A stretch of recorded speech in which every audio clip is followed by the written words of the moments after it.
Today, I'm honored to introduce to you a couple of friends of mine. Hank and Aixa are survivors of infidelity, and we've sat together. We've had some very expensive, very good wine together. We've gotten to know each other over the years. You're going to love their story. You're going to love to hear how they have overcome infidelity. More than just hearing their story, my hope and really my confidence is you're going to hear a whole lot of courage, a whole lot of resilience, and a whole lot of love for each other, for our organization, and for what they've come through. Hank has written a book, and his wife Aixa has contributed on it. It's called The Manhood Frequency. They will share more about the book and more about their story. I hope that today is a source of courage for you to keep going in your journey. Your marriage may not make it or may not have made it, but you're going to hear from two survivors today that are going to communicate to you how they made it to the other side. It's a lot of fun, and it's a lot of hope, and it's a lot of encouragement. Thank you for joining me today. Hank and Aixa, I'm so glad that you're here joining me today. How are you guys? We're well. Hi, Samuel. It's a great pleasure. Hank, you and Aixa have written The Manhood Frequency, How to Be Transformed into the Best You this world will ever know. It's a great book. I got to read an advanced copy. Y'all did a wonderful job. You guys are survivors of infidelity. You've, like very few people, you've decided to take your story public. It's a wonderful story of survival, but not just survival, overcoming infidelity, being able to move through the pain, the hurt, the agony. And I can tell you, there's so few people that are willing to come on and share their story. There's a lot of people that are willing to kind of be angry and maybe vent. And, you know, you guys of your own accord have decided that you wanted to share your story for all the world to hear, for encouragement, for hope. So thank you for coming on today. Absolutely. I'd be glad to be here. So take just a couple of minutes. I know we talked about this off camera, but actually share just 2 minutes about the book, and then I'd like you to share a little bit about your story so the audience can get an idea of what y'all have been through. Sure. Well, I think the reason we wrote the book was because we realized that as we get older and time is running out, we wanted to give back to people who it could help them. We went through a tough time for about 8 years, and when I decided to sit down and talk to Aixa about writing the book, it was a scary proposition. A lot of people don't want to share their private secrets of their life. But I think what realized is we're really on probably the last third of our life. We're both in our mid-50s, and we're saying, okay, what can we do that really, what I like to say, lay up treasures in heaven? It's throughout the book. And we decided, while it's going to be painful, we're going to expose ourselves to some of the things we went through. We felt it could help people. And ultimately, when we're breathing our last breath and looking in the eyes of the Lord, it'd be nice to say we see people around us say thank you. And actually just got a call today from a gentleman who read it and said it touched him already. And I think, you know, for the audience, we have so many that don't come from faith. We have so many that do. And I really want to tell the audience, listen, if you don't come from faith, this is still a great book. It's very palatable. Absolutely. It's very courageous. When I wrote kind of a little recommendation for it, you know, the words I used were courage, because it takes courage to share your story. It takes courage to get out there and say, look, this is us, the good, the bad, and the ugly. So Aixa, what was it like? I know you read some of the chapters and then you actually contributed. Tell me a little bit about just how that was for you, because that had to kind of stir up some old pain and wounds, right? It did. It was a little difficult at times, but I felt like people needed to hear what I had to say and from my perspective. Absolutely. And so, you know, how upset I was when we went through things and didn't understand things. And so I'm hoping that it just lends hope to the women out there and to the men. It can be opposite, and just gives them hope that, you know, you can get to the other side and life is better on that side. And there are, and this is no over-exaggeration, there's hundreds and thousands of people out there that are looking for stories of couples who've made it to the other side. So why don't you take a couple of minutes, start with how long ago D-Day was, and just a quick synopsis of a little bit about your story. Sure. Well, D-Day for us was pretty clearly August of 2017. I believe it was around our daughter's birthday. I was on a trip. I was traveling in my business that I do as an executive. I travel quite a bit. I was not far from you, actually in the same town, I believe, that Fair Recovery is from. And I was sitting, and I had been at the end of my rope. I had realized that for about a year and 4 months, Samuel, I tried to work my way to feeling like I was a good person again. What the problem was is I was carrying this immense amount of guilt and shame, just a feeling of I had been a failure. And I kept thinking from 2016 to 17, if I could just do enough good things, the bad things would go away. I could sort of sweep them under the rug, but it didn't work. It did not work. For everything from steps that I took to opportunities to try to prove to her, I think when you say I said it almost felt like I was forcing it, that yes, trying too hard. Yes, it felt very fake. Yeah, very fake. Contrived, yes. And so what happened was ultimately is we got to a point that we were on a trip, we were on vacation heading to Sarasota, Florida, and I'm driving my car, and Samuel, I hear this voice, you are going to tell her the truth or it's going to go very bad for you. And so whether you're from faith or not, it's that little internal voice that says it's time to confess. I confessed to her. We got back to Sarasota. I said, God, give me one more day, just one more day to settle. We settled, and he was gracious enough to give me that time and said, listen, I've got some news to share you. And I shared some of the things I share in my book, and it was pretty rough. I mean, yes. I remember Aixa just, what do you expect other than all of a sudden the tears just welled up and the anger. You feel like you've been living a lie. Yeah. You think everything's good in your marriage, and all of a sudden, you start to drop these bombs, and you're like, wow. Where did this come from? What life have I been living for 27 years? And here's the key of what happened, Samuel. That was in July the 15th around. But 3 weeks later, I had really had to admit that I didn't share everything. Mm. So for me to go to D-Day, what you guys say in a lot of your book, your series on the episodes that I love, it was one that Rick Reynolds actually did called Ground Zero. Yeah. And I say in my book, that in order to truly build a new house right, you've got to go ahead and completely wipe it down to the ground and start out at zero. Yeah. So after reading that video, I admitted I hadn't truly gone. And we went back and forth on text. And finally, I said, okay, I got to get a handle on this. And I asked her if she would be patient enough for me for the next 4 or 5 hours to sit down, and I would write over the 8-year span that I call on my book, the me frequency, which I was on a frequency, living the way I wanted to live, that I would write down everything. And it was probably 2 or 3 pages in an email on a document that I emailed her, and I texted her and said, it's all there. Mm. Needless to say, I was a little bit of a coward because I was sitting in Austin and she was sitting in Florida. And at least she couldn't pull out a gun or do what she really wanted to do.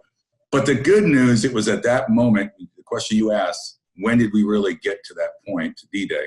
Yeah. And it was that day. And I must say that there were 2 things that happened. One, this sense in my spirit, man, that I truly had changed, which we share a little bit. But I also realized something. There was still a lot of residue on me. I call it the muck. Yeah. While my heart was good, there was a lot of residue that I had to work to get off, and that's when we went through that process. Yes. So Aixa, the betrayeds out there who are several years down the road, they kind of know, I wanted to give him or her another chance because of A, B, and C. Right. But that's when they're down the road, in those moments when you find out this information, what made you give him a shot? What made you be willing to take the journey of restoration? Well, for me, of course, it was, you don't want to lose your family. You don't want your kids to get scattered. You don't want to break their hearts. But I think for me was I really saw this very contrite, broken person. And I had never, ever seen Hank like that. Hank was always, you know, he's a big guy. You know, he was always full of bravado and big and loud and, you know, and just a real go-getter and running around and full of energy. But when I saw this person so broken and contrite, I thought, you know, we have something to work with. I'm not going to lose my marriage. I'm going to fight for my marriage. And I think that's what so many betrayeds yearn for, a humility, Yes. a brokenness. If you come from faith, it might be the word contrition. If you don't come from faith, there's just a sense of, man, vulnerability, right? Brene Yes. Brown talks about vulnerability. Yes. You know, if you're an unfaithful out there, and Aixa, I think you can speak to this. Let me tee it up and then you speak to it. If the unfaithful are unwilling to be vulnerable, if they're unwilling to own it, don't you think the betrayed just goes, look, I don't want to give you a shot at all. I have no desire. Yeah. You can't do anything until it's safe. Yeah. You can't move forward until you feel safe. How did you feel safe with Hank? What made you feel like, you know what, okay, I feel safe? I think for me, it was right off the bat, you know, when he wrote all that out, he also wrote all these things that he was going to change. And all those things that he was going to change were what caused all the problems. Wow. On the road, Yep. you know, entertaining clients, going to clubs at night, you know. So when he said to me, all this will change, and he wrote it all out, it's, you know, it gave me a little bit of hope. Yeah, of course I had to step in and eventually improve that. And Well, yeah, of it's course. easy to write it down. Yeah, It's a whole nother of thing course. to actually do it over a period of months and years. And he's done it. I'll say this. When I wrote the list, I clearly knew what had caused me to get on a bad frequency where I was constantly feeding myself. It was all about me, me, me. And I knew that I had to make a directional change. So I sat down, and after writing that list of 8 years of the muck and the dirt that I drug her through, I made a commitment to, I called it my list of commitments. And there was about 12 of them on there.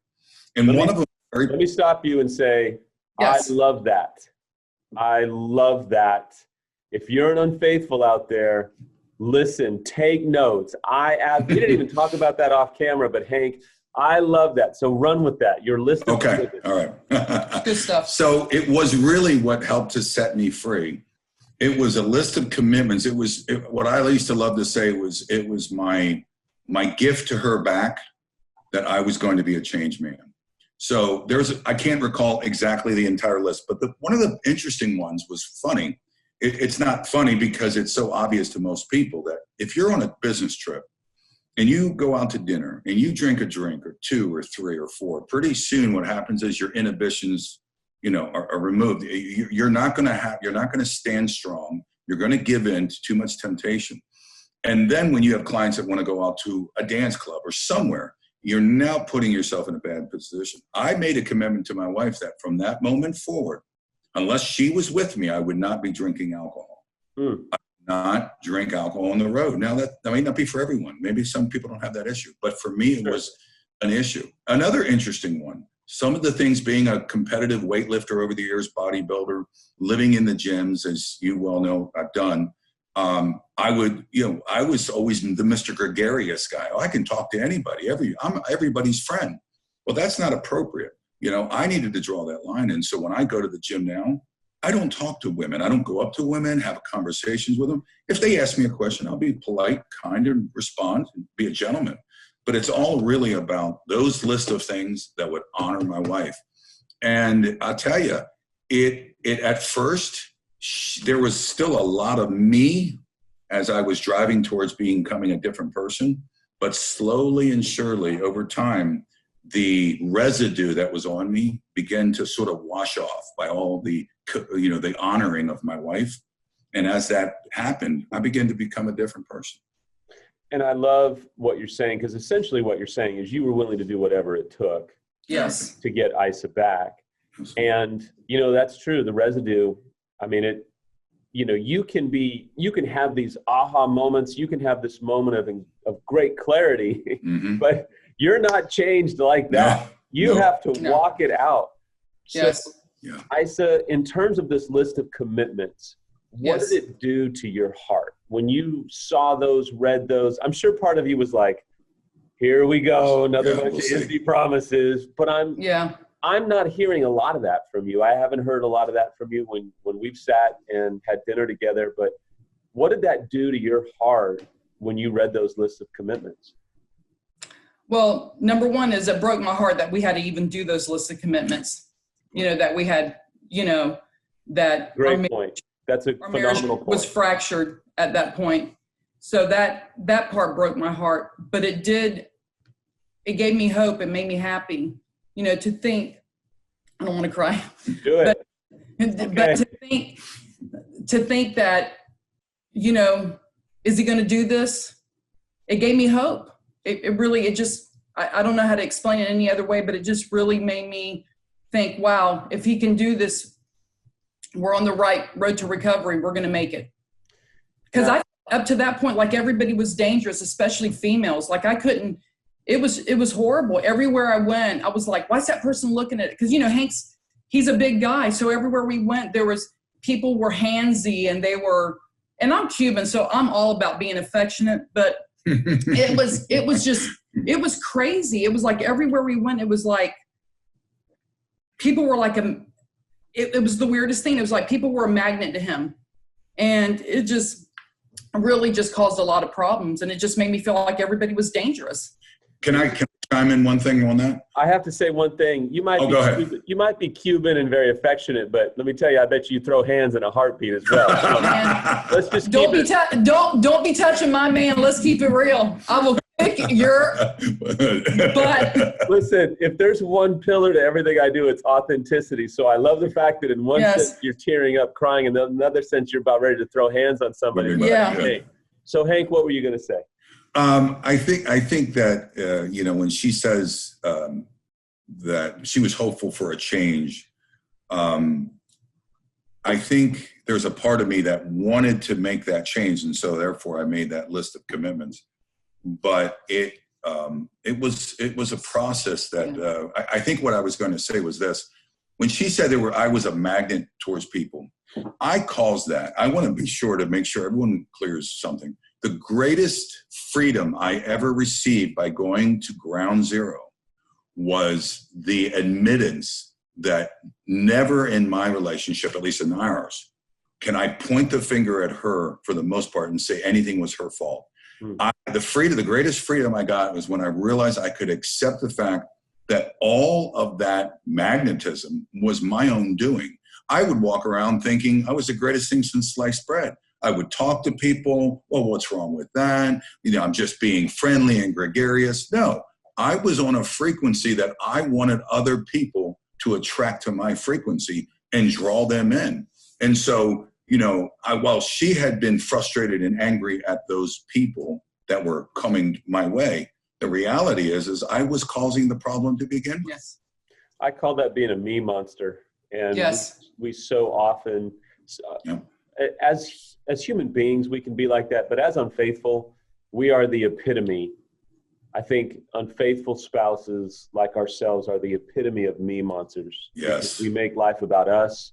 We're constantly thinking about me, me, me. We don't focus on what our choices do to other people. We get lost in just, you know, the vacuum of our own needs, our own desires, our own selfishness. And so, guys, as we're almost done, you know, I had someone ask me a few months ago, they said, Samuel, are you and Samantha happy, or are you just less sad? Are you just, you know, married because of the kids, or do you really enjoy life? And so I did a whole video on just how we are not just less sad, but let me ask you guys, I want you to go first as a betrayed. What is life like for you guys? What's your marriage like now? Coming up on 3 years post-disclosure. What is life like for you guys? What's the marriage like? The intimacy like? Well, it's great. But to me, it's almost like I felt like we had a cancer diagnosis before, and we were going to end up, dead. Terminal. Mm-hmm. And we were terminal. And when you do the recovery work, when you do what it takes to honor and love one another, and you get the help that you need, I mean, our marriage is phenomenal. Intimacy. Intimacy. Don't forget that. That's the good part. Intimacy is very frequent and very phenomenal. Well, and I think that, it's so hard to get a vision for a marriage after infidelity, right? And so you guys are coming up on 3 years, and at 3 years, you have a pretty good bearing of, Yes. man, we've really done a lot of work. We feel good, or you know what, we're hanging on by a thread, and we're just terrified.